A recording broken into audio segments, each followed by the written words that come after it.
Welkom terug, en vandag is ons by les 19. En het sê, ek ervaar nie die gevolge van my gedagtes alleen nie. Vandag se idee is natuurlijk die rede waarom jou manier van sien jou nie alleen beïnvloed nie.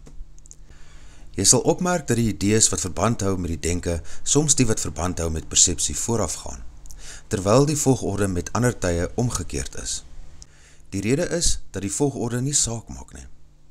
Denke en die resultate daarvan vind in werklikheid gelyktydig plaas, want oorsaak en gevolg is nooit geskei nie.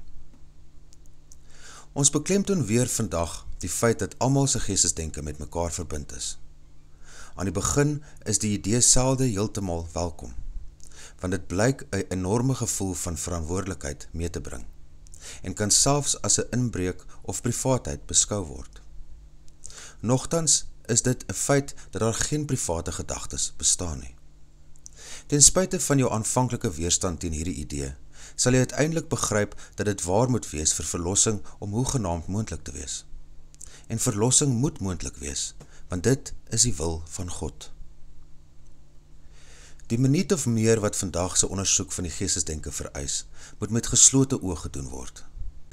Vandag se idee moet eers herhaal word en die geestesdenke daarna versigtig ondersoek word vir die gedagtes wat dit op daardie tydstip bevat.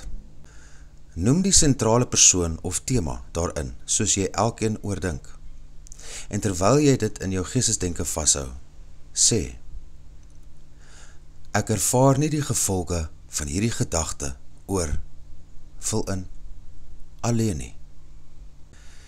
Die vereiste om so min as moontlik onderskeid te tref in die keuse van onderwerpe vir oefenperiodes behoort nou al vir jou redelik bekend te wees, en gaan nie meer elke dag herhaal word nie, alhoewel dit af en toe as 'n aanmaning ingesluit sal word. Moet egter nie vergeet dat die willekeurige keuse van onderwerpe vir alle oefenperiodes deurgangs noodsaaklik bly nie. Die gebrek aan rangorde in hierdie opsig sal jou uiteindelik die betekenis van 'n gebrek aan rangorde by wonders laat insien. Afgesien van die toepassing van vandag se idee, na behoefte, word ten minste 3 oefenperiodes vereis, waarvan die tydstuur, indien nodig, verkort kan word. Moenie meer as 4 probeer nie. Dankie dat jy hier is. Onthou om die les te oefen.